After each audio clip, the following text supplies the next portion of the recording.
Di balik kontrak pernikahan yang dingin, tersimpan rahasia yang selama 10 tahun ia kubur dalam-dalam, bahwa CEO kejam yang menjebaknya dalam perjodohan hanyalah topeng. Sementara di balik semua kebencian itu, ia adalah Malam, sahabat pena yang dulu mengajarinya arti cinta melalui surat-surat usang. Anindya tidak pernah menyangka bahwa pria yang melarangnya menyentuh masa lalunya ternyata menyimpan setiap lembar suratnya di kamar rahasia lantai 3, bahwa dinginnya adalah tameng dari keluarga angkat yang kejam, dan bahwa setiap kata kasar yang keluar dari bibirnya adalah bentuk perlindungan yang salah arah. Saat kebenaran mulai terungkap, ancaman datang dari Igu Laksmi, wanita yang merampas masa kecil Malam, dan Anindya harus memilih, mundur selamat atau maju bersama pria yang selama ini ia cari. Tapi ketika dokumen rahasia ditemukan, ketika sidang publik mengguncang nama besar keluarga Adiatma, dan ketika Malam akhirnya berani menggunakan nama aslinya di depan seluruh negeri, satu pertanyaan masih menggantung di udara. Akankah cinta yang lahir dari lembaran kertas mampu bertahan menghadapi badai yang menghancurkan segalanya? Atau justru dari puing-puing kehancuran itulah, mereka menemukan makna pulang yang sesungguhnya? Nah, penasaran kan kelanjutan kisah Malam dan Rembulan? Sebelum lanjut, perkenalan dulu yuk. Kamu dari kota mana guys? Tulis nama kotamu di kolom komentar biar kita bisa saling kenal lebih dekat. Angin dari penghawa dingin mobil mewah itu menusuk tulang. Tapi bukan itu yang membuat Anindya menggigil. Melainkan pria di sampingnya yang sedari tadi tak menatap matanya sekalipun. Damian Adiatma, CEO yang namanya membuat para pesaing gemetar, kini resmi menjadi suaminya setelah akad nikah singkat yang terasa seperti eksekusi mati. Sepanjang perjalanan dari KUA menuju rumahnya di kawasan elit, Damian hanya membuka suara saat mobil memasuki garasi. Ada kontrak yang harus kau tanda tangani. Ucapnya datar, membuka pintu tanpa menunggu jawaban. Di ruang tamu yang dingin dengan dominasi marmer hitam, ia melemparkan sebuah map tebal ke atas meja. Anindya membaca satu persatu. Tidak boleh mengganggu urusan pribadi. Tidak boleh memasuki kamar utama. Harus tampil sempurna di depan publik. Dan pernikahan ini akan berakhir dalam setahun setelah utang ayahnya lunas. Apa kau mengerti nyonya? Tanya Damian dengan sengaja menekankan kata nyonya, seolah itu adalah ejekan. Anindya mengangkat dagu. Aku mengerti tuan, balasnya tajam. Damian tersenyum tipis. Senyum yang tidak sampai ke mata, lalu beranjak meninggalkannya sendiri. Malam itu, Anindya diantar asisten rumah tangga menuju kamar di sayap timur, jauh dari ruang utama penghuni. Ini kamar ibu, ucap pengurus rumah dengan nada ibah. Anindya masuk. Matanya menjelajahi ruangan steril tanpa jejak kehidupan. Di meja belajar, di bawah tumpukan buku kosong, ia menemukan sebuah buku catatan tua dengan sampul kulit yang mulai mengelupas. Halaman pertama terbuka dengan sendirinya, seolah sudah lama sering dibuka. Tulisan tangan laki-laki dengan garis tegas memenuhi lembaran. Untuk Rembulan, dari Malam. Jantung Anindya berhenti berdetak sepersekian detik. Tangannya gemetar saat membalik halaman berikutnya. Dan di sana, terselip selembar foto usang seorang anak laki-laki dengan senyum lebar memegang seikat surat.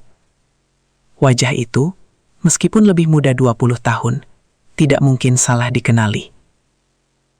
Damian. Anindya terhuyung, menempelkan punggung ke dinding.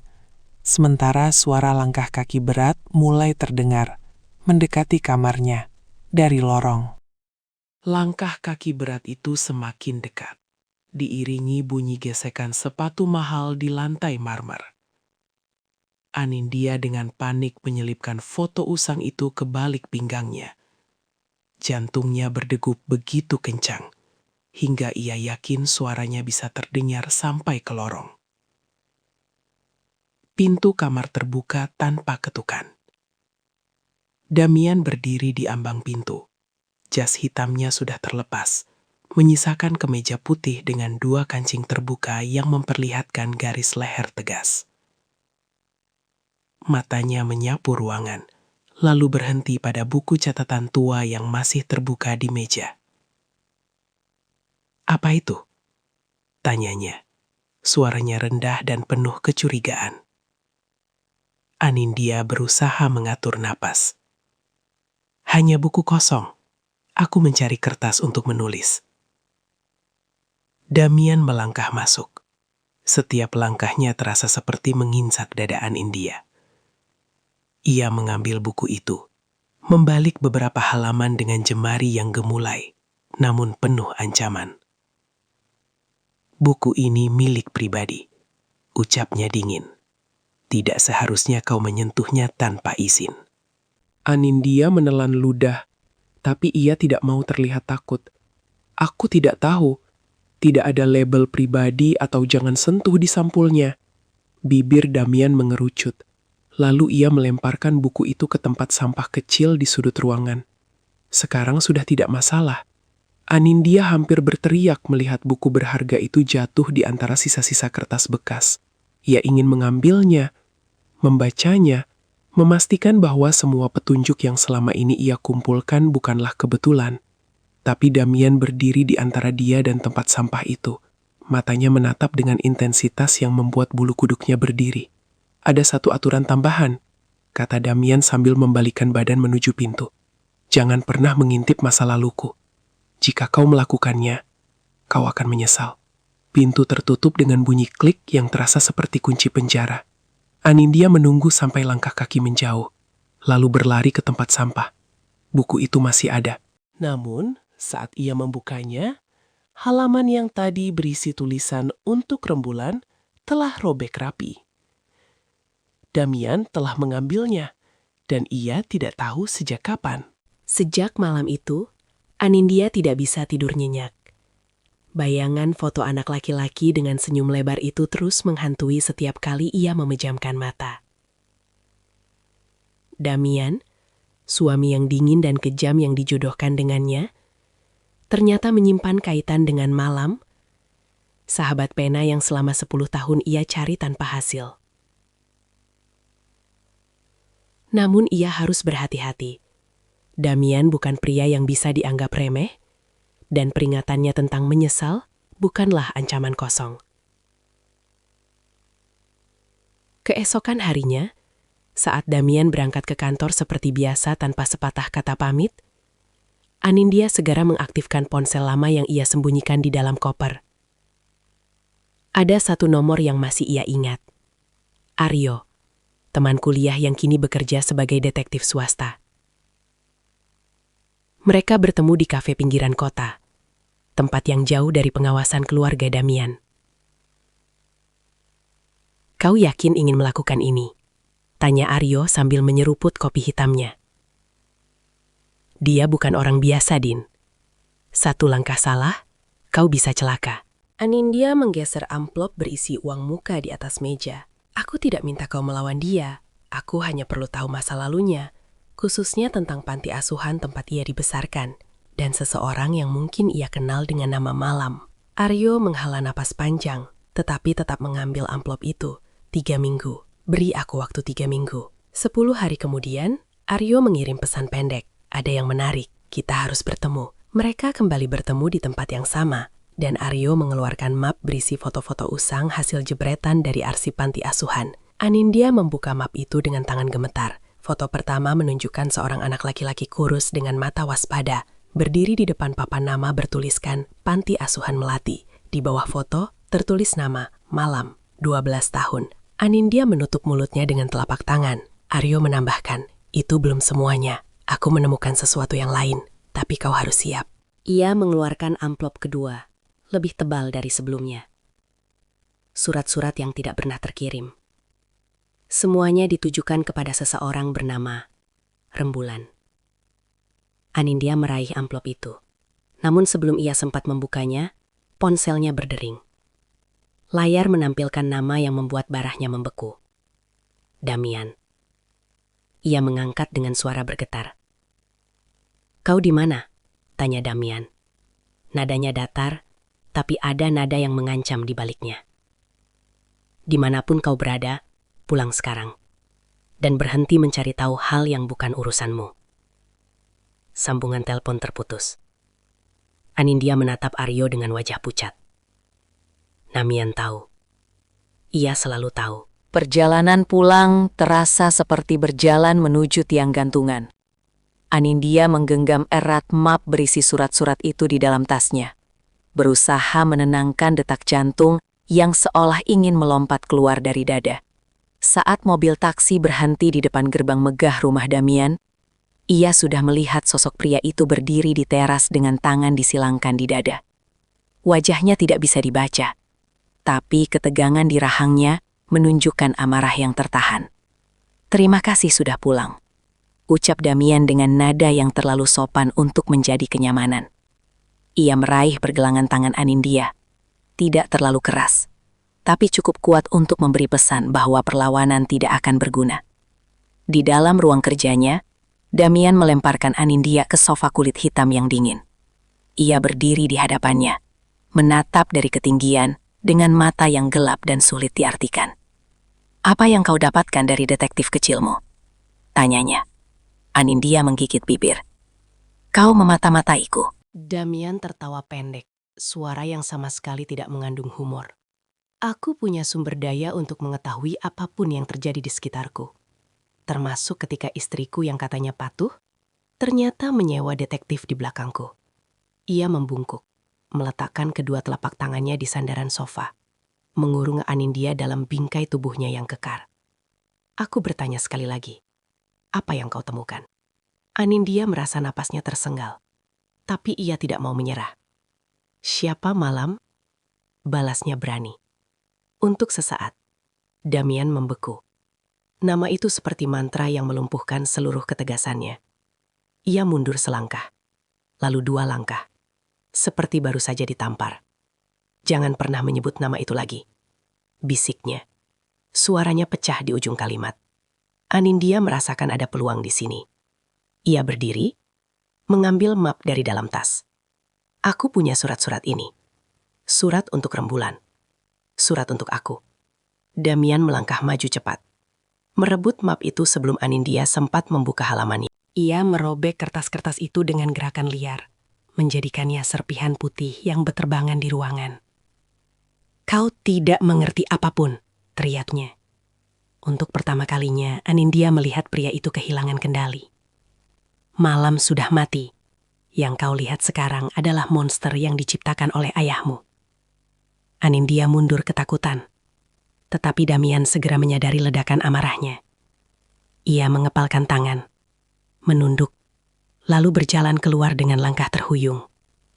Pintu ruang kerja tertutup dengan bunyi yang memekakan telinga. Anindya terduduk di lantai di antara serpihan surat yang hancur. Di sudut lantai, 1 potongan kertas masih utuh. "Aku akan mencarimu sampai aku mati rembulan." 3 hari berlalu tanpa kabar dari Damian. Ia tidak pulang, tidak menelepon. Bahkan asisten pribadinya hanya memberitahu staf rumah bahwa Tuan sedang sibuk dengan urusan luar negeri. Anindya tahu itu adalah alasan. Damian menghindarinya, sama seperti ia menghindari masa lalunya yang kelam. Namun alih-alih merasa lega, Anindya justru merasa ada yang ganjal. Kemarahan Damian bukanlah kemarahan seorang pria yang membenci istrinya. Itu adalah kemarahan seorang pria yang terluka, yang dipaksa membuka luka lama yang belum pernah sembuh. Ia menghabiskan hari-hari itu dengan menjelajahi rumah besar yang sunyi. Setiap sudut menyimpan keanehan. Di perpustakaan pribadi Damian, ia menemukan rak berisi buku-buku puisi dengan catatan pinggir tulisan tangan. Gaya tulisannya sama persis dengan tulisan malam. Di dapur, Kepala Koki bercerita bahwa Damian selalu meminta menu sup tomat dan roti panggang setiap hari Kamis. Menu sederhana yang dulu sering Anindya ceritakan sebagai makanan favoritnya di surat-suratnya kepada malam. Anindya duduk di meja makan sendirian malam itu, menatap sup tomat yang mengepul di hadapannya. "Bu Anindya sakit?" tanya Mimi, asisten rumah tangga yang paling tua. Anindya menggeleng. "Mimi, berapa lama ibu sudah bekerja di sini?" 7 tahun, Bu." "Apakah Tuan Damian pernah punya seseorang yang spesial sebelum ini?" Mimi terdiam sejenak, lalu menggeleng ragu. Tuan tidak pernah dekat dengan siapapun. Tapi ada satu kamar di lantai 3 yang selalu dikunci. Tuan sendiri yang membersihkannya setiap bulan. Tidak boleh ada yang masuk. Jantung Anindya berdetak lebih cepat. Kamar apa itu? Mimi menunduk. Maaf, Bu. Tuan sangat melarang siapapun membicarakannya. Anindya tidak memaksa, tapi tekadnya semakin bulat. Malam itu, saat semua staf pulang, ia berjalan menuju lantai 3. Di ujung lorong yang gelap, satu pintu berdiri dengan gembok elektronik yang canggih. Namun, di samping gembok itu, tergantung sebuah kalung kecil dengan liontin bulan sabit. Kalung yang sama persis dengan yang pernah Anindya gambar di suratnya untuk malam 20 tahun lalu. Ia meraih kalung itu, dan tanpa sadar air matanya jatuh. Damian menyimpannya. Damian mengingat semuanya. "Kenapa kau begitu kejam padaku jika kau masih mengingat?" bisiknya pada pintu yang tertutup. Dari balik pintu, terdengar suara ponsel berdering di dalam kamar itu. Lalu suara Damian, meskipun teredam, cukup jelas untuk membuat Anindya tersentak. "Jangan sentuh dia. Jika kau berani menyakitinya, aku akan hancurkan seluruh hidupmu." Damian ada di dalam, dan ia sedang melindunginya dari seseorang. Anindya tidak bisa lagi berpura-pura. Damian ada di balik pintu itu, dan ia harus tahu apa yang sedang terjadi. Ia mengetuk pelan, tapi tidak ada jawaban. Ia mencoba memasukkan kode sembarangan pada gembok elektronik, tetapi layar merah terus menyala dengan peringatan akses ditolak. Frustasi, ia menekan tombol interkom di samping pintu. "Damian, aku tahu kau di dalam. Aku tidak akan pergi sebelum kau membuka pintu ini." Keheningan panjang menyambut. Kemudian suara Damian terdengar, datar dan lelah. "Kau seharusnya tidak ada di sini. Dan kau seharusnya tidak bersembunyi di balik pintu sambil mengancam seseorang melalui telepon." Balas Anindya berani. "Ada apa, Damian? Siapa yang kau ancam?" Tidak ada jawaban. Tapi beberapa detik kemudian, gembok elektronik berbunyi, dan pintu terbuka perlahan. Damian berdiri di ambang pintu. Kemejanya kusut, wajahnya pucat, dengan lingkaran hitam di bawah mata. Di belakangnya, ruangan itu ternyata bukan kamar tidur, melainkan semacam perpustakaan kecil yang dindingnya dipenuhi kotak-kotak sepatu tua. Anindya masuk tanpa diundang, matanya langsung tertuju pada tumpukan amplop coklat yang tersusun rapi di rak kayu. "Apa ini?" tanyanya, meskipun hatinya sudah tahu jawabannya. Damian tidak menghentikannya. Ia hanya berdiri di samping pintu dengan tangan terlipat, menatap Anindya dengan ekspresi yang tidak bisa ia baca. Anindya mengambil satu kotak, membukanya. Di dalamnya, puluhan surat dengan tulisan tangannya sendiri. Surat-surat yang ia kirimkan untuk malam 20 tahun lalu tersimpan rapi dalam plastik pelindung. "Kau menyimpan semuanya," bisik Anindya, suaranya tersendat. "Setiap surat yang pernah aku kirim." Damian mendekat perlahan. "Aku tidak pernah bisa membuangnya. Meskipun mereka menyuruhku melupakan segalanya, meskipun mereka membakar semua surat yang belum aku kirim, aku tetap menyembunyikan ini." Anindya menoleh. Air mata mengalir bebas di pipinya. "Lalu, kenapa kau berpura-pura tidak mengenalku? Kenapa kau bersikap seolah aku musuh?" Damian menghela napas panjang. Suaranya bergetar ketika menjawab. "Karena orang yang mengadopsiku bukanlah malaikat, Anindya. Mereka membawaku dari panti asuhan bukan karena kasih sayang, tapi karena mereka butuh pewaris yang bisa mereka kendalikan. Mereka menemukan surat-suratku untukmu dan membakarnya di depanku. Mereka berkata, jika aku terus mengingat rembulan, mereka akan memastikan kau dan keluargaku hancur." Anindya terhenyak.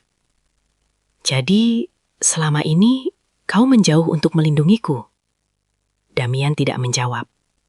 Ia hanya mengambil sebuah surat dari dalam kotak. Surat dengan tulisan anak-anak yang sudah pudar. "Kau menulis ini saat kau berusia 11 tahun. Katanya pelan. Kau bilang, malam, suatu hari kita akan bertemu dan minum teh sambil membaca buku di taman. Aku berjanji akan mewujudkannya." Ia menatap Anindya, dan untuk pertama kalinya, dinding dingin yang selama ini ia bangun runtuh seketika. "Tapi lihat aku sekarang. Aku bukan malam yang kau kenal. Aku telah melakukan banyak hal kejam hanya untuk bertahan. Anindya mengambil surat itu dari tangannya. Kau masih malam untukku, ucapnya tegas. Damian menggeleng. Tetapi sebelum ia sempat berkata apapun, ponselnya berdering lagi. Ia melihat layar dan wajahnya berubah tegang. Mereka tahu kau ada di sini. Kau harus pergi. Siapa mereka? Keluarga angkatku. Mereka tidak akan pernah membiarkanku bahagia. Anindya menggenggam tangannya erat. Biarkan mereka datang. Aku tidak akan lari. Damian menatapnya dengan mata yang penuh konflik. Antara harapan dan ketakutan yang telah mendarah daging, ponsel itu terus berdering. Dan di luar jendela, lampu mobil mulai menyorot masuk ke halaman rumah. 2 mobil hitam dengan kaca film gelap berhenti di halaman depan. Damian bergerak cepat, mendorong Anindya ke belakang tubuhnya seolah-olah ia perisai. Diam dan jangan bicara apapun, bisiknya dengan nada yang tidak memberinya ruang untuk membantah. Dari mobil pertama, turun seorang wanita paruh baya dengan rambut disanggul rapi. Gaun sutra berwarna krem yang harganya mungkin setara dengan mobil keluarga. Di belakangnya, 2 pria berbadan tegap dengan setelan hitam berdiri seperti tembok tak tertembus. Damian sayang, sapa wanita itu dengan nada manis yang terasa palsu di telinga. Ibu dengar kau menikah tanpa memberitahu keluarga. Anindya menahan napas. Ibu angkat Damian, wanita yang merampas masa kecil malam. Ibu Laksmi, Damian menyebut nama itu dengan nada datar yang terlatih, seperti seorang prajurit melapor pada komandan. Ini bukan waktu yang tepat untuk berkunjung. Ibu Laksmi tertawa kecil, suara yang sama sekali tidak mencerminkan kehangatan. Tidak ada waktu yang tidak tepat untuk mengunjungi anak sendiri. Matanya beralih ke Anindya, mengamati dari ujung rambut hingga ujung sepatu. Jadi ini dia, putri dari pria yang hampir menghancurkan panti asuhan tempatmu dulu. Anindya merasakan genggaman Damian di pergelangan tangannya mengeras. Dia tidak ada hubungannya dengan itu, kata Damian. Justru dia alasan kenapa aku setuju menikah, untuk menyelesaikan urusan lama. Ibu Laksmi mendekat, jemarinya yang dingin menyentuh pipi Anindya. Cantik. Mirip ibunya, kata orang. Sayang sekali, bukan? Anindya menepis tangan itu dengan gerakan halus tapi tegas.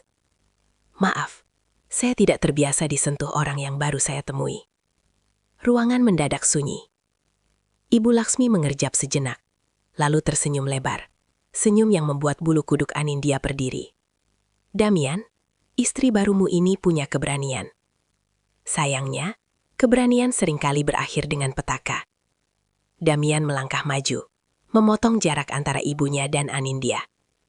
Cukup, Ibu. Katakan apa yang ingin Ibu katakan, lalu pulang. Ibu Laksmi mengeluarkan sebuah amplop dari dalam tas kecilnya. Kalau tahu persis apa yang aku inginkan. Proyek pelabuhan itu harus segera ditandatangani. Jika tidak, aku akan memastikan semua orang tahu bahwa CEO Damian Adiatma sebenarnya hanyalah anak pungut dari panti asuhan yang berutang budi pada keluarga yang menyelamatkannya. Damian mengambil amplop itu tanpa membukanya. Aku akan pikirkan. Jangan terlalu lama berpikir, sayang. Ingat, aku selalu punya cara untuk membuat orang yang kau sayangi menghilang. Ibu Laksmi melirik Anindya sekali lagi sebelum berbalik. Selamat malam. Semoga pernikahan kalian lebih beruntung daripada urusan bisnis. Mobil-mobil itu melaju pergi, meninggalkan keheningan yang lebih mencekik dari 1000 teriakan. Anindya baru menyadari bahwa ia menahan napas sepanjang waktu. Damian masih berdiri kaku di tempatnya. Amplop di tangannya gemetar karena menahan amarah.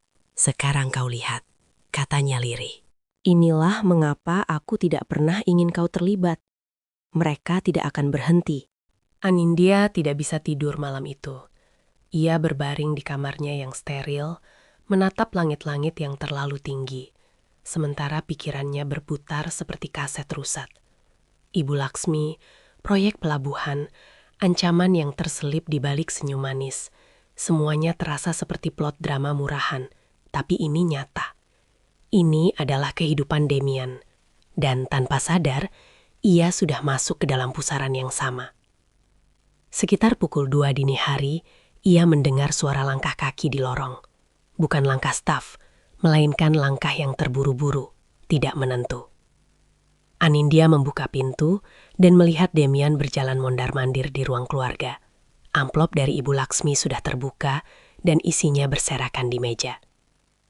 "Kau belum tidur?" tanyanya pelan.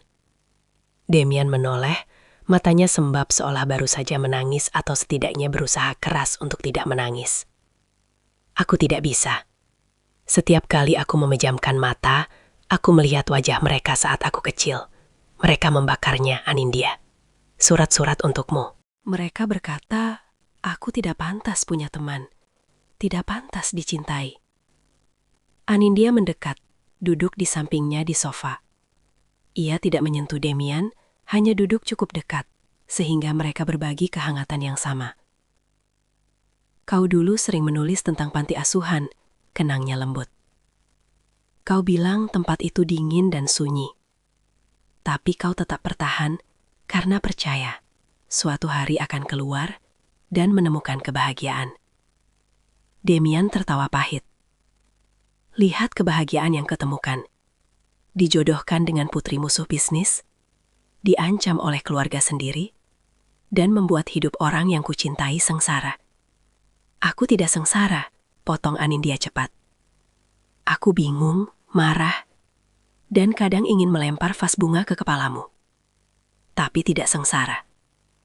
Demian menatapnya, dan untuk pertama kalinya malam itu, ada sedikit cahaya di matanya. "Kau selalu tahu cara membuatku tersenyum. Bahkan sejak dulu." "Karena itu tugasku sebagai sahabat pena," balas Anindya. "Kau bilang surat-suratku adalah satu-satunya alasan kau bertahan. Sekarang aku di sini, bukan dalam bentuk surat. Jadi, jangan menyuruhku pergi." Damian menggenggam tangannya, pelan dan ragu, seperti anak kecil yang baru belajar memegang barang berharga. "Aku tidak akan menyuruhmu pergi. Tapi aku harus menghadapi mereka. Proyek pelabuhan itu ilegal, Anindya. Mereka memaksaku menandatangani dokumen yang akan merugikan banyak nelayan kecil. Jika aku menolak, mereka akan menyerang orang-orang terdekatku. Termasuk aku?" Damian tidak menjawab, tapi matanya sudah cukup sebagai jawaban. Anindya membalikkan telapak tangannya, menjalin jari-jari mereka. "Maka kita hadapi bersama. Aku tidak akan membiarkan mereka mengulangi apa yang mereka lakukan padamu dulu." Damian menunduk. Air mata akhirnya jatuh tanpa suara. "Kenapa kau begitu baik padaku? Aku bahkan tidak berani mengaku siapa diriku sejak awal." Anindya tersenyum tipis. "Karena aku sudah berjanji pada malam 20 tahun lalu bahwa aku akan menunggunya. Dan aku orang yang menepati janji." Mereka duduk seperti itu, sampai fajar menyingsing, saling menggenggam di tengah ruangan yang perlahan mulai terasa hangat. Tapi, di luar sana, badai belum selesai. Amplop itu masih terbuka di meja, dan di dalamnya terselip satu kalimat yang ditulis tangan Ibu Laksmi. "Pilihanmu, Damian. Kebahagiaan atau kelangsungan hidup. Kau tidak bisa memiliki keduanya." Pagi itu, Damian melakukan sesuatu yang tidak pernah ia lakukan selama ini.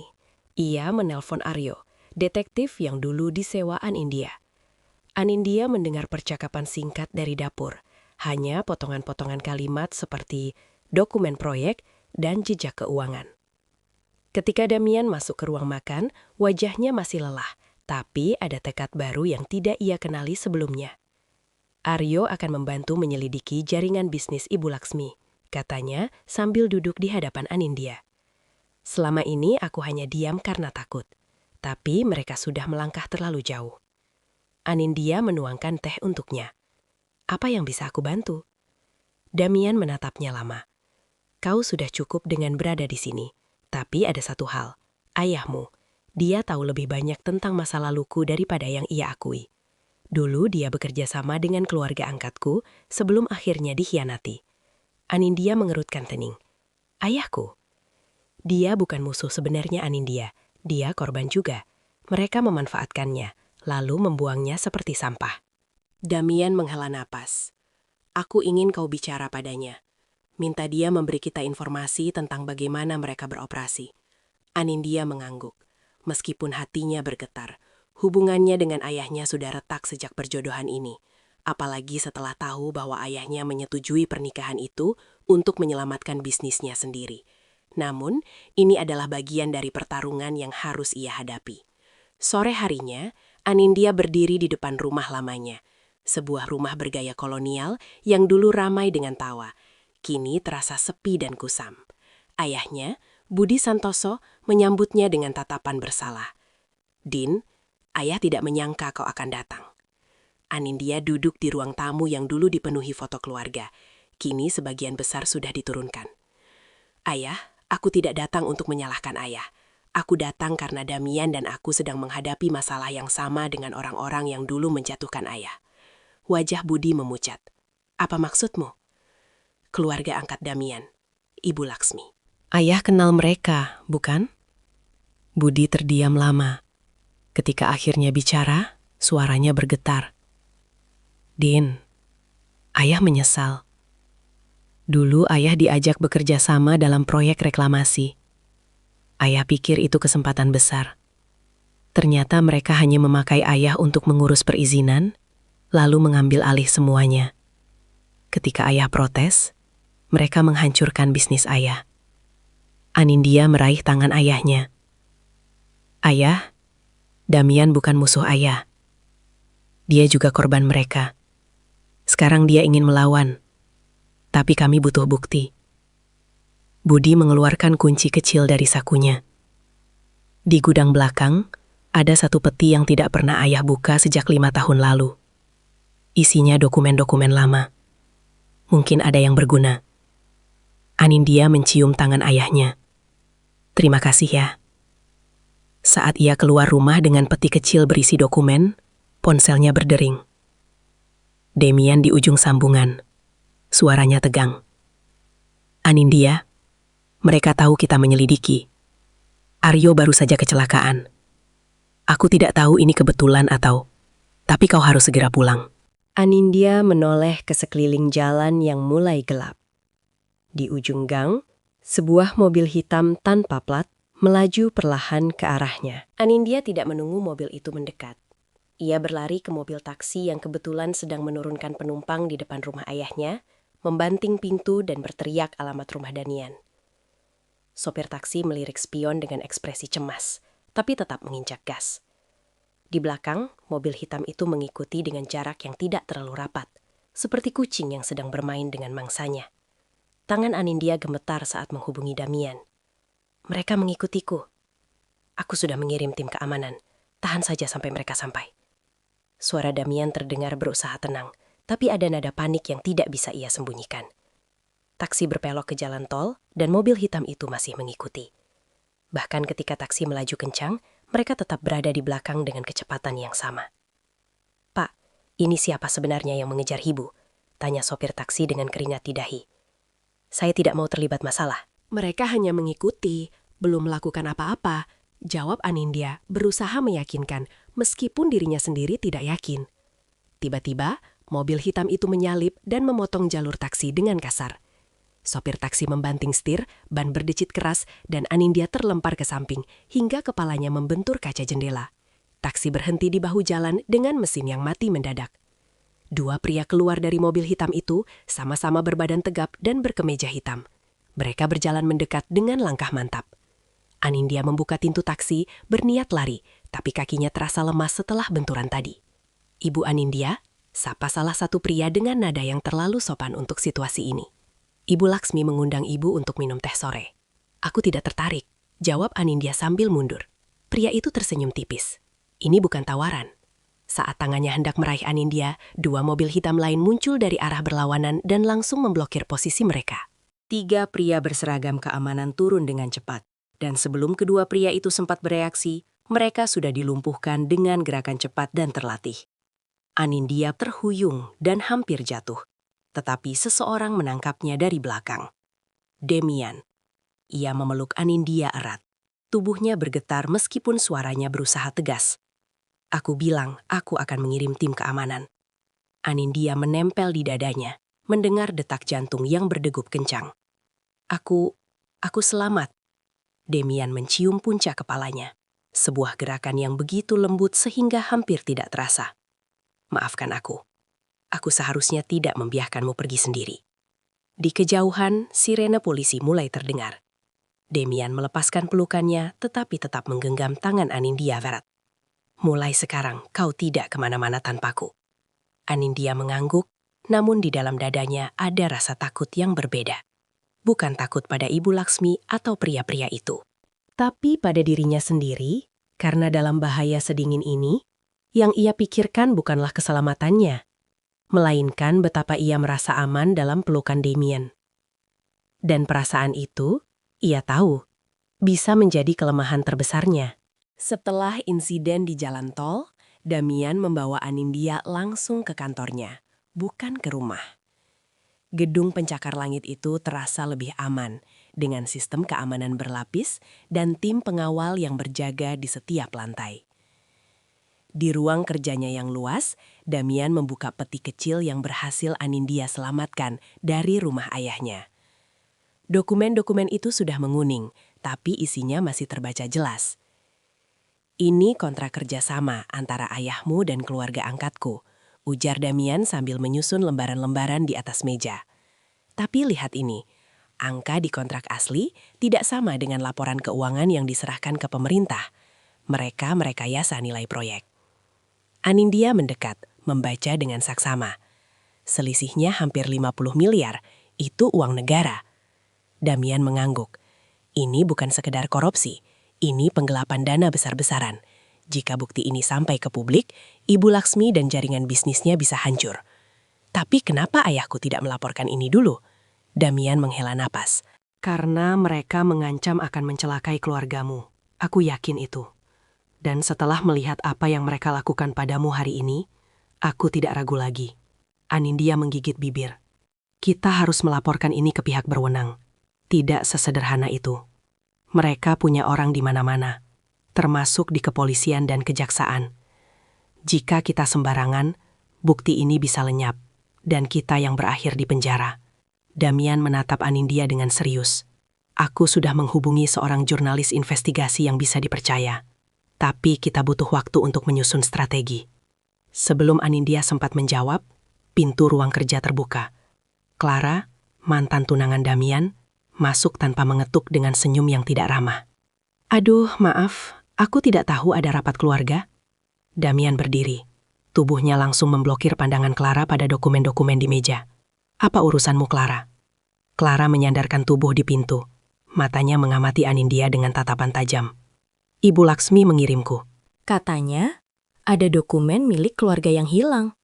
Dan kelihatannya, dokumen itu ada di mejamu sekarang. Anindya merasakan darahnya membeku. Demian tetap tenang. Katakan pada Ibu Laksmi. Aku akan mengembalikan dokumen itu jika dia bersedia duduk bersama dan bicara baik-baik. Clara tertawa kecil. Kau pikir Ibu Laksmi adalah orang yang suka bicara baik-baik? Demian, kau kenal dia. Jika kau menantangnya, kau harus siap dengan konsekuensinya. Setelah Clara pergi, Demian langsung memindai semua dokumen dan menyimpannya dalam 2 salinan. Satu di brankas kantor, satu di rekening cloud yang hanya ia dan Anindya tahu. Kita tidak punya banyak waktu, katanya sambil memasukkan flash drive ke tangan Anindya. Simpan ini. Jangan beritahu siapapun, termasuk keluargamu. Anindya menggenggam flash drive itu erat. Kau pikir mereka akan datang? Demian menatap keluar jendela, ke arah cakrawala kota yang mulai gelap. Bukan pikir. Aku tahu. Dan kali ini, aku tidak akan lari. Kedatangan Ibu Laksmi tidak butuh waktu lama. Keesokan harinya, tanpa pemberitahuan, wanita itu hadir di kantor Damian, bersama 2 pengacara, dan seorang pria tua yang Anindya kenali dari foto-foto lama sebagai suami Ibu Laksmi, Priyatmoko, pria yang dulu mengadopsi Damian dari panti asuhan. Pertemuan berlangsung di ruang Raja Kaca yang transparan. Seolah-olah mereka ingin menunjukkan pada semua karyawan bahwa tidak ada yang disembunyikan. Anindya berdiri di sisi Damian, meskipun tidak ada posisi resmi untuknya di meja rapat. Anakku, sapa Priyatmoko dengan suara berat yang mencoba terdengar hangat. Sudah lama kita tidak bertemu. Damian tidak tersenyum. Ada urusan apa sehingga bapak dan ibu datang bersama dua pengacara? Ibu Laksmi membuka tas kulitnya, mengeluarkan sebuah amplop besar. Kami dengar kau sedang mengumpulkan sesuatu tentang kami. Itu sangat menyedihkan, Damian. Setelah semua yang kami lakukan untukmu. Yang kalian lakukan untukku? Damian tertawa pahit. Kalian mengambilku dari satu panti asuhan hanya untuk memasukkanku ke penjara lain. Kalian melarangku bersahabat, melarangku menulis surat, bahkan melarangku mengingat namaku sendiri. Priyatmoko menepuk meja pelan. Kami memberimu nama, keluarga, pendidikan, dan posisi. Tanpa kami, kau tidak akan menjadi apapun. Damian berdiri, matanya membara. Kau benar, tanpa kalian, aku mungkin akan tetap menjadi anak panti yang miskin, tapi bahagia, yang punya teman bernama Rembulan, yang tidak perlu menjadi monster untuk bertahan. Ibu Laksmi menyipitkan mata. Monster? Kau pikir kau berbeda dari kami? Lihat dirimu, Damian. Kau melakukan apapun untuk mempertahankan kekuasaan. Kau menghancurkan perusahaan ayah kandung istrimu sendiri hanya karena dendam. Anindya merasakan Damian membeku di sampingnya. Itu karena kalian yang memerintahkannya. Suara Damian bergetar. Kalian bilang itu satu-satunya cara untuk membuktikan kesetiaanku. Dan kau melakukannya dengan sangat baik. Potong Ibu Laksmi. Jadi jangan bermoral sekarang, Damian. Kau sama seperti kami. Damian terdiam. Anindya melihat pundaknya yang tegap mulai merunduk. Seolah-olah semua beban dunia baru saja ditimpakan kembali. Ia meraih tangan Damian di bawah meja, menggenggamnya erat. Dia tidak sama. Suara Anindya memecah keheningan. Semua mata tertuju padanya. Dia mungkin melakukan kesalahan, tapi dia bertaubat. Dia berusaha memperbaiki. Dan itu yang membedakan manusia dengan monster. Monster tidak pernah merasa bersalah. Ibu Laksmi menatap Anindya dengan mata yang dingin. Kau anak yang berani. Sayangnya, keberanian tidak akan menyelamatkan siapapun. Ia membalikkan amplop besar itu, memperlihatkan foto-foto Aryo yang terbaring di rumah sakit dengan wajah memar. Detektif kecilmu masih bernapas. Tapi lain kali, kami tidak akan selembut itu. Damian melepaskan genggaman Anindya, berdiri tegak. Cukup. Aku tidak akan terintimidasi lagi. Jika kalian ingin perang, kalian akan mendapatkannya. Tapi ingat, aku punya senjata yang sama berbahayanya dengan yang kalian miliki. Priyatmoko berdiri, merapikan jasnya. Kau pilih jalan yang sulit, nak. Kami akan menunjukkan padamu arti menyesal. Mereka pergi dengan langkah mantap, meninggalkan ruang raja yang tiba-tiba terasa lebih dingin dari biasanya. Damian masih berdiri di tempatnya, tapi tangannya yang tadinya tegap, kini gemetar. Anindya mendekat, tidak berkata apa-apa, hanya berdiri di sampingnya. Apa aku melakukan hal yang benar? Bisik Damian. Anindya menjawab dengan satu kalimat yang membuat Damian menatapnya dengan mata berkaca-kaca. Kau melakukan hal yang berani. Dan aku akan ada di sini, apapun yang terjadi. Malam itu, setelah kepulangan mereka dari kantor, Damian melakukan sesuatu yang tidak pernah Anindya duga.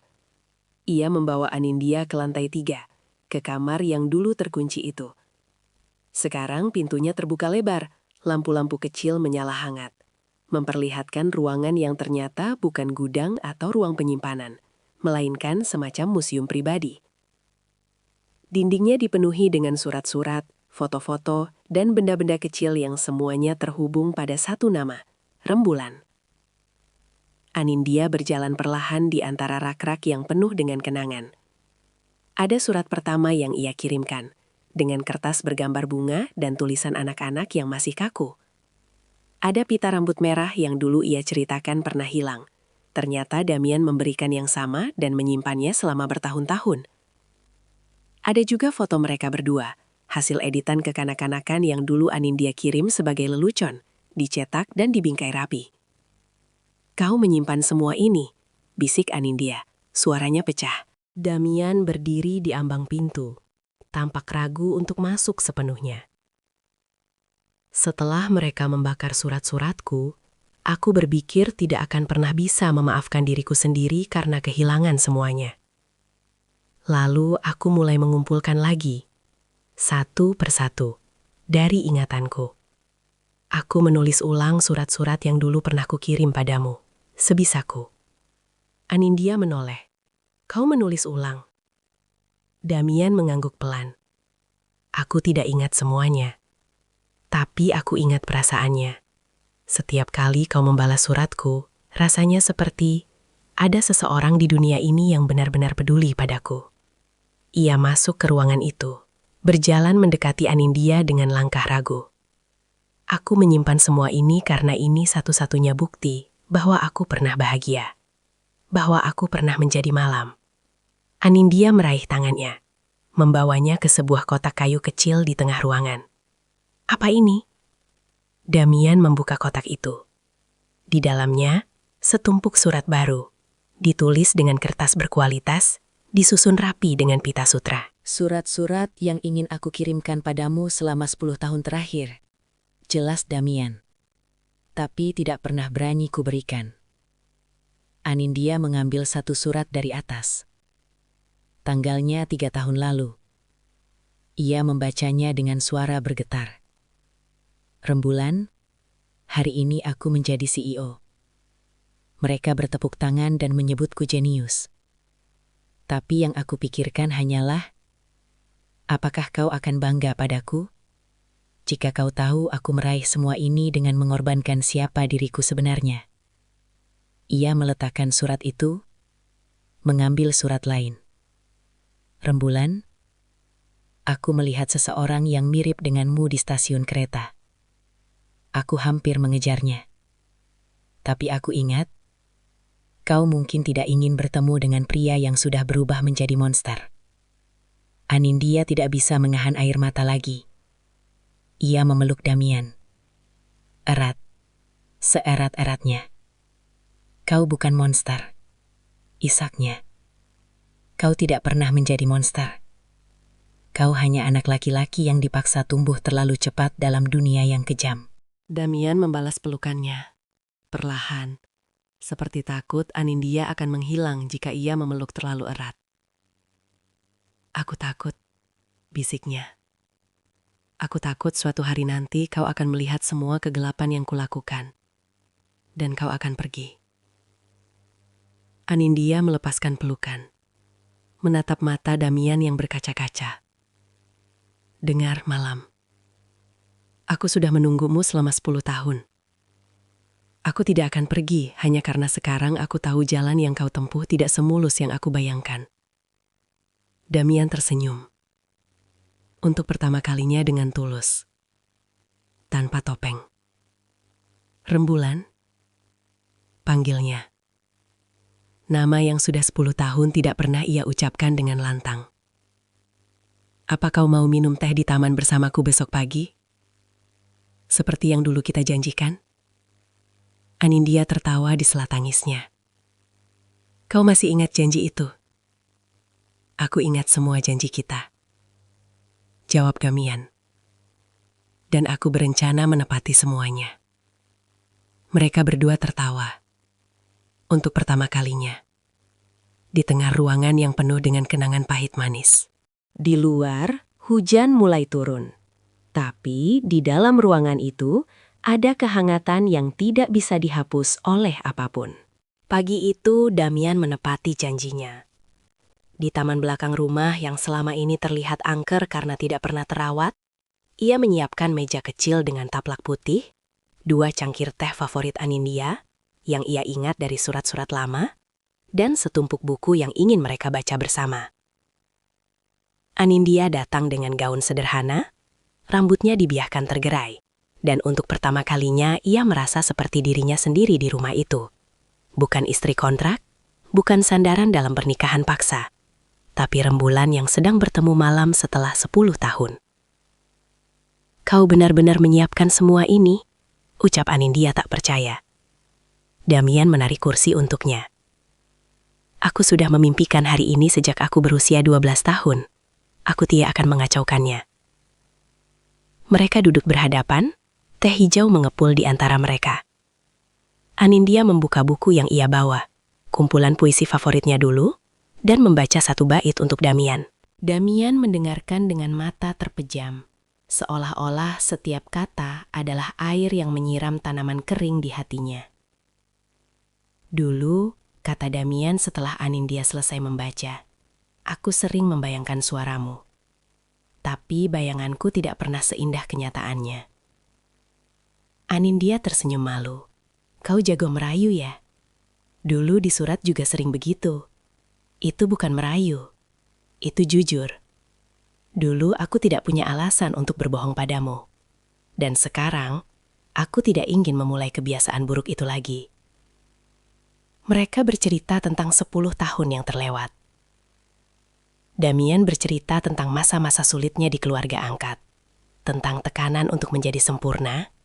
Tentang malam-malam ia menangis sendirian sambil memegang foto editan mereka. Anindya bercerita tentang kuliahnya. Tentang bagaimana ia terus menulis surat, meskipun tidak tahu harus dikirim kemana. Tentang bagaimana ia hampir putus asa mencari malam, sampai akhirnya dijodohkan dengan Damian. Aku benci ayahku waktu itu. Aku Anindya jujur. Aku pikir dia menjualku pada iblis berkemeja putih. Damian tertawa. Iblis berkemeja putih? Aku suka julukan itu. Sekarang aku tahu, iblis itu sebenarnya hanya kucing yang ketakutan. Galak di luar, tapi di dalam hanya ingin dielus. Damian mengangkat alis. Aku tidak tahu apakah harus tersanjung atau tersinggung. Mereka tertawa bersama. Dan untuk sesaat semua ancaman Ibu Laksmi, semua kekhawatiran tentang masa depan, lenyap di telan tawa dan teh hangat. Namun kebahagiaan tidak pernah datang tanpa bayangan. Di tengah kebersamaan mereka, ponsel Damian berdering. Ia melihat layar dan wajahnya berubah tegang. "Apa?" tanya Anindya. Damian menutup telepon dengan ekspresi berat. "Itu dari pengacaraku. Ibu Laksmi menggugatku. Dia menuntut hak kepemilikan atas seluruh saham perusahaan. Dengan alasan bahwa aku adalah anak angkat dan tidak berhak mewarisi tanpa persetujuan mereka." Anindya meraih tangannya. "Kita punya bukti. Kita punya dokumen dari ayahku." Damian mengangguk, tapi matanya masih gelisah. Bukti itu hanya akan efektif jika kita punya waktu untuk menyajikannya di pengadilan. Tapi mereka bermain cepat. Mereka ingin membekukan asetku minggu ini. Anindya berdiri, tekad membara di matanya. Maka kita harus lebih cepat. Hubungi jurnalis itu sekarang. Biarkan publik yang menghakimi sebelum mereka sempat menghancurkan bukti kita. Damian menatapnya kagum. "Kau benar-benar tidak takut?" Damian tersenyum. "Aku sudah takut sepanjang hidupku. Cukup, sekarang giliran mereka yang takut." Damian menggenggam tangannya, membawanya ke dalam rumah dengan langkah pasti. Di balik mereka, meja teh di taman masih terisi penuh, meninggalkan janji yang belum selesai.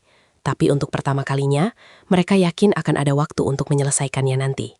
Keputusan Damian untuk membawa kasus ini ke ranah publik adalah langkah beresiko tinggi. Dalam waktu 24 jam, nama Damian Adiatma menjadi trending topik di berbagai platform. Berita tentang gugatan Ibu Laksmi, tentang proyek pelabuhan yang diduga korup, tentang masa lalu Damian sebagai anak panti yang diadopsi paksa, semua tersebar seperti api di padang rumput kering. Anindya duduk di ruang kerja Damian, menyaksikan tim humas perusahaan bekerja tanpa henti. Di layar televisi, Ibu Laksmi tampak tenang dalam konferensi persnya, berbicara dengan nada iba yang telah dilatih bertahun-tahun. "Damian adalah anak yang kami sayangi. Sungguh menyedihkan melihat dia terpengaruh oleh orang-orang yang tidak bertanggung jawab." Anindya mengepalkan tangan. Dia memutarbalikkan fakta. Damian yang duduk di sampingnya menggenggam tangannya. "Tenang, itu yang dia inginkan. Dia ingin kita emosi dan membuat kesalahan." Jurnalis investigasi yang mereka hubungi, seorang wanita bernama Maya, masuk ke ruangan dengan senyum puas. "Aku sudah mendapatkan wawancara eksklusif dengan mantan pegawai panti asuhan tempat Damian dulu tinggal. Dia bersedia bersaksi tentang bagaimana keluarga Adiatma mengambil Damian secara paksa tanpa prosedur adopsi yang sah." Damian menghela napas lega. "Itu bukti yang sangat kuat. Belum selesai, Maya melanjutkan. Aku juga mendapat dokumen internal dari pengadilan yang menunjukkan bahwa Priyatmoko dan Ibu Laksmi pernah dilaporkan karena praktik adopsi ilegal. Tapi kasusnya ditutup karena kurang bukti. Anindya menyimak dengan saksama. Berapa lama kita punya waktu sebelum sidang? Sidang gugatan aset dijadwalkan 2 minggu lagi, tapi kita bisa mengajukan gugatan balik lebih cepat jika kita punya cukup bukti. Maya menatap Damian. Apa kau siap, Damian? Begitu ini keluar, tidak ada jaan kembali. Hubunganmu dengan keluarga angkatmu akan putus selamanya. Damian tersenyum pahit. Hubungan itu sudah putus sejak hari pertama mereka membakar surat-suratku. Aku hanya butuh waktu untuk menyadarinya. Malam itu, wawancara eksklusif Damian dengan Maya ditayangkan di sebuah stasiun televisi nasional. Damian bercerita tentang masa kecilnya di panti asuhan, tentang surat-surat yang menjadi satu-satunya kebahagiaannya, tentang bagaimana keluarga angkatnya melarangnya mengingat masa lalu. Anindya menonton dari kamarnya. Air mata mengalir tanpa henti. Di akhir wawancara, Maya bertanya, "Apa yang membuatmu akhirnya berani bicara sekarang?" Damian menatap kamera, dan Anindya merasakan seolah Damian sedang menatapnya langsung. Karena aku menemukan seseorang yang membuatku ingat bahwa aku pantas diperlakukan sebagai manusia, bukan sebagai alat. Dia mengingatkanku pada janji yang kubuat ketika aku masih kecil, bahwa suatu hari aku akan berani menjadi diriku sendiri. Setelah tayangan itu berakhir, ponsel Anindya berdering. Ibu Laksmi di ujung sambungan, suaranya tidak lagi halus. Kau pikir kau menang, gadis kecil. Ini baru permulaan. Anindya menarik napas dalam-dalam. Aku tidak perlu menang, Bu. Aku hanya perlu Damian bebas dari bayang-bayang ibu. Dan aku akan melakukan apapun untuk itu. Sambungan terputus. Anindya memegang flash drive berisi dokumen rahasia yang diberikan Damian. Di luar, ia mendengar langkah kaki Damian mendekat. Malam itu, mereka tidak bicara banyak. Mereka hanya duduk bersebelahan di teras, menatap langit yang mulai dipenuhi bintang. Dan untuk pertama kalinya, Anindya merasa bahwa badai yang akan datang tidak perlu ditakuti, selama mereka berdua menghadapinya bersama. Hari sidang tiba lebih cepat dari yang diperkirakan. Ruang pengadilan penuh sesak dengan wartawan, pengacara, dan simpatisan dari kedua belah pihak. Anindya duduk di bangku belakang, tidak bisa duduk di sisi Damian, karena statusnya sebagai istri kontrak yang masih belum sah di mata hukum. Sebuah ironi pahit yang membuatnya semakin bertekad. Damian tampak tenang di kursi terdakwa, ditemani oleh 2 pengacara terbaik yang bisa ia rekrut. Di seberang ruangan, Ibu Laksmi dan Priyatmoko duduk dengan ekspresi tenang, ditemani oleh tim pengacara yang jumlahnya 3 kali lipat. Sidang dibuka dengan pembacaan gugatan. Pengacara Ibu Laksmi membacakan tuntutan dengan nada dramatis, menggambarkan Damian sebagai anak angkat yang durhaka dan mencuri aset keluarga. Anindya mendengarkan dengan perasaan campur aduk antara marah dan geli. Ketika giliran pembelaan tiba, Damian berdiri dan meminta kesempatan bicara sendiri, tanpa pengacara. Hakim mengizinkan. Damian menarik napas panjang, lalu memulai. Yang mulia, saya tidak akan menyangkal bahwa saya adalah anak angkat dari keluarga Adiatma. Tapi yang ingin saya sampaikan adalah bahwa adopsi itu tidak pernah sah. Ruangan mendadak sunyi. Damian mengeluarkan setumpuk dokumen dari tasnya. Ini adalah bukti bahwa keluarga Adiatma tidak pernah mengajukan adopsi resmi ke pengadilan. Saya dibawa dari panti asuhan dengan iming-iming bantuan dana tanpa prosedur hukum yang benar. Saya tinggal bersama mereka bukan karena saya adalah anak sah, tapi karena saya tidak punya tempat lain untuk pergi. Ibu Laksmi bangkit dari kursinya. Itu fitnah. Hakim mengetuk palu. Ibu Laksmi harap tenang. Damian melanjutkan, suaranya semakin mantap. Selama 15 tahun saya tinggal bersama mereka, saya bukan diperlakukan sebagai anak, tapi sebagai alat bisnis. Saya dipaksa menandatangani kontrak-kontrak yang merugikan pihak lain. Saya dipaksa menghancurkan perusahaan orang lain. Dan ketika saya mulai bertanya, mereka mengancam akan mencelakakan orang-orang yang saya sayangi. Ia menoleh ke arah Ibu Laksmi, matanya tajam. Saya tidak menuntut harta mereka yang mulia. Saya hanya ingin kebebasan. Dan satu lagi, saya ingin nama saya kembali. nama yang mereka rampas sejak saya berusia 12 tahun. Hakim mengernyit. Maksud Anda? Damian mengeluarkan sebuah surat usang yang ia simpan di sakunya selama bertahun-tahun. Nama saya bukan Damian Adiatma. Nama saya adalah Malam. Satu kata, tanpa marga. Itulah nama yang diberikan panti asuhan kepada saya. Dan itulah nama yang ingin saya gunakan. Ruangan bergemuruh. Wartawan mencatat dengan cepat. Ibu Laksmi berusaha berdiri lagi, tapi ditahan oleh pengacaranya. Di bangku belakang, Anindya menangis. Bukan sedih, tapi bangga. Malam, sahabat penanyanya, akhirnya berani muncul ke permukaan setelah 10 tahun terkubur.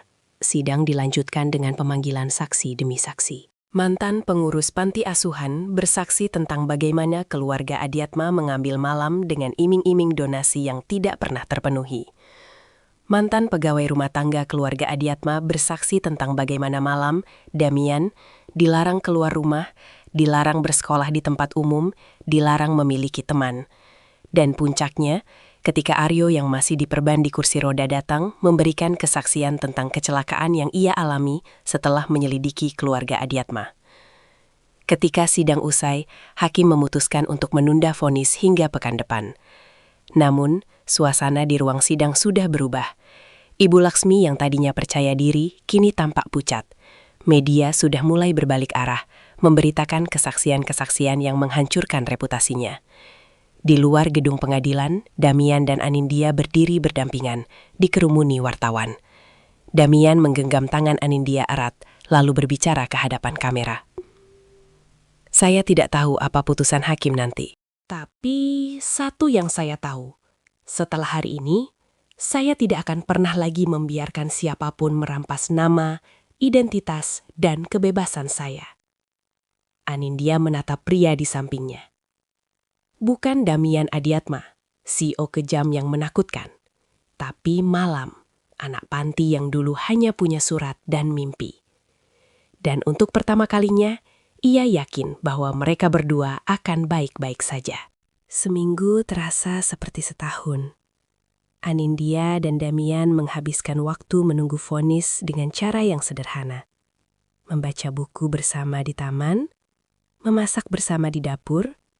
Damian ternyata tidak bisa memasak sama sekali, yang membuat Anindya tertawa sampai perutnya sakit. Dan menulis surat untuk satu sama lain. Kebiasaan lama yang mereka rindukan. Di hari vonis, ruang pengadilan lebih sesak dari sebelumnya. Damian, atau Malam, demikian ia meminta disebut dalam berkas hukum, datang dengan Anindya di sisinya, menggenggam tangannya erat. Ibu Laksmi dan Priyatmoko datang dengan wajah tegang, tanpa pengawal mewah yang biasanya mengelilingi mereka. Hakim membacakan vonis dengan suara berat. Gugatan keluarga Adiatma terhadap Damian ditolak. Sebaliknya, pengadilan mengabulkan gugatan balik Damian. Adopsi oleh keluarga Adiatma dinyatakan tidak sah karena cacat prosedur. Damian secara resmi berhak menggunakan nama aslinya, Malam, tanpa marga. Tentang aset perusahaan, pengadilan memutuskan bahwa perusahaan yang selama ini dikelola Damian adalah hasil kerja kerasnya sendiri, bukan warisan keluarga Adiatma. Namun, ada satu vonis yang membuat ruangan bergemuruh. Pengadilan memerintahkan penyelidikan lebih lanjut terhadap Ibu Laksmi dan Priyatmoko terkait dugaan penggelapan dana proyek pelabuhan dan praktik adopsi ilegal. Ibu Laksmi berdiri, wajahnya merah padam. Ini tidak adil, Damian adalah anak kami. Damian berdiri, suaranya tenang namun tegas. Saya bukan anak ibu. Saya tidak pernah menjadi anak ibu. Saya hanya barang dagangan yang ibu beli dari panti asuhan dengan harga murah, lalu ibu jual kembali sebagai CEO boneka. Ibu Laksmi terdiam. Priyatmoko menarik lengannya, membisikkan sesuatu, dan mereka keluar dari ruang sidang dengan langkah gontai. Tanpa sorotan kamera, tanpa rasa percaya diri yang dulu mereka bawa. Di luar gedung, Damian dan Anindya berdiri di tangga marmer, disambut oleh ribuan mata yang menatap mereka. Damian menoleh pada Anindya, matanya basah. Apa kau bangga padaku? Anindya tersenyum. Air mata mengalir di pipinya. Aku selalu bangga padamu, Malam, sejak surat pertamamu. Damian tertawa, lalu meraih tangan Anindya dan menciumnya di depan semua orang. Sorak-sorai dari pendukung mereka memenuhi udara. Tapi di tengah keramaian itu, Anindya hanya mendengar satu suara, suara Damian yang berbisik di telinganya. Sekarang, Rembulan, kita punya seluruh hidup untuk menepati janji-janji kita. Anindya menjawab dengan pelukan erat. Dan di sana, di atas tangga pengadilan yang megah, dua anak kecil yang dulu hanya terhubung oleh surat dan mimpi, akhirnya bertemu untuk selamanya. Hidup setelah vonis tidak serta-merta menjadi mudah. Perusahaan Damian, sekarang berganti nama menjadi Malam Corp, mengalami gejolak hebat. Banyak mitra bisnis yang mundur karena takut terafiliasi dengan skandal keluarga Adiatma. Damian harus bekerja 2 kali lebih keras untuk membangun kembali kepercayaan. Tapi ada perbedaan besar. Ia tidak lagi sendirian. Anindya, yang kini resmi menjadi istrinya tanpa kontrak, mereka menikah lagi secara sederhana di panti asuhan tempat Damian dulu tinggal, mengambil peran aktif dalam manajemen perusahaan. Dengan latar belakangnya sebagai arsitek, ia memimpin divisi tanggung jawab sosial perusahaan, fokus pada pembangunan perumahan untuk masyarakat kurang mampu. Aku ingin perusahaan ini tidak hanya menghasilkan uang, kata Anindya suatu malam saat mereka duduk di ruang kerja yang baru, tapi juga menghasilkan kebaikan, seperti yang dulu kau ajarkan padaku lewat surat-suratmu.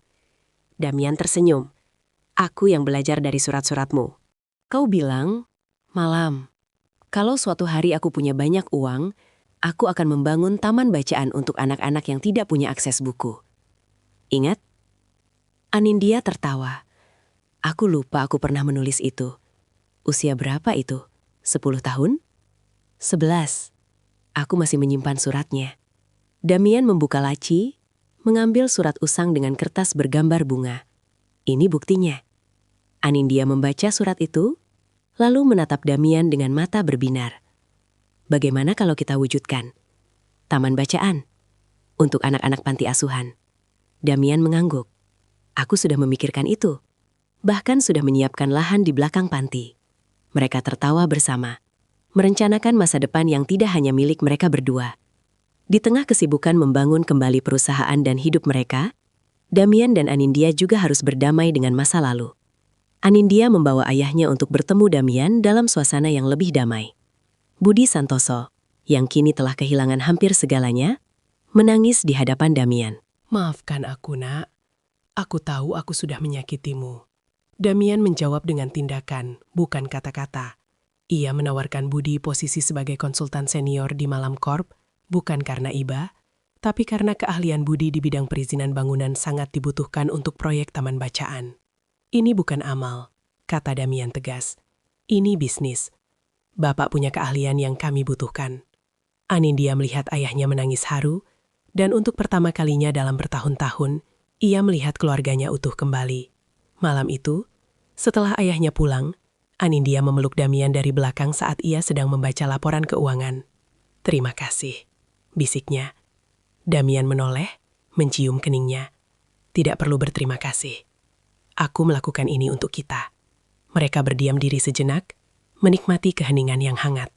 Di luar jendela, kota Jakarta masih ramai dengan lampu-lampu yang berkelap-kelip. Tapi di dalam ruangan kecil itu, mereka berdua merasa seperti berada di taman yang sunyi. Seperti yang dulu mereka janjikan dalam surat-surat yang ditulis dengan tinta pudar. Taman bacaan itu diresmikan tepat setahun setelah vonis pengadilan. Berlokasi di belakang panti asuhan Melati, tempat Damian, Malam, dulu tinggal, bangunan sederhana dengan cat biru muda itu berdiri di atas lahan seluas 200 meter persegi. Dindingnya dipenuhi rak buku, lantainya dilapisi karpet warna-warni, dan di setiap sudut ada bantal-bantal empuk untuk anak-anak duduk membaca. Anindya yang merancang bangunan itu sendiri, dengan sentuhan-sentuhan kecil yang hanya ia dan Damian yang mengerti. Jendela besar menghadap ke timur agar sinar matahari pagi masuk. Rak berbentuk bulan sabit di pojok ruangan, dan di pintu masuk terpampang nama yang mereka pilih bersama. Taman Bacaan Malam dan Rembulan. Pada hari peresmian, Damian berdiri di hadapan puluhan anak-anak panti, mantan pengurus panti yang sudah sepuh, serta wartawan yang datang meliput. Anindya berdiri di sampingnya, memegang gunting untuk memotong pita. Dulu, Damian memulai. Suaranya sedikit bergetar. Aku tinggal di panti ini. Aku tidak punya apa-apa. Tidak punya keluarga, tidak punya mainan, bahkan kadang tidak punya cukup makan. Tapi aku punya surat. Ia menoleh pada Anindya, tersenyum. Aku punya sahabat pena yang mengirimiku surat setiap minggu. Surat-surat itulah yang membuatku percaya bahwa dunia ini tidak selalu gelap. Anindya menggenggam tangannya erat. Damian melanjutkan, taman bacaan ini bukan hanya tempat membaca. Ini adalah tempat di mana anak-anak bisa bermimpi. Karena aku dulu adalah salah satu dari kalian, dan aku membuktikan bahwa mimpi itu bisa menjadi nyata. Anak-anak bertepuk tangan riuh. Damian dan Anindya memotong pita bersama, disambut oleh taburan bunga dari anak-anak panti. Di dalam ruangan, Anindya membacakan buku dongeng untuk anak-anak, sementara Damian duduk di pojok, memerhatikan dengan senyum yang tidak pernah lepas dari wajahnya. Seorang anak laki-laki kecil mendekatinya. Om, aku dengar. Dulu Om juga tinggal di sini. Apa Om sedih? Damian mengelus rambut anak itu. Sedih? Iya, sering. Tapi ada yang membuatku tidak terlalu sedih. Apa itu? Damian menunjuk ke arah Anindya yang sedang tertawa bersama anak-anak lain. Dia mengirimiku surat. Dan surat-suratnya mengajarkanku bahwa meskipun hidup itu sulit, kita tetap bisa memilih untuk menjadi baik. Anak laki-laki itu mengangguk serius. Kalau begitu, aku juga mau punya sahabat pena. Damian tertawa. Nanti Om bantu carikan ya.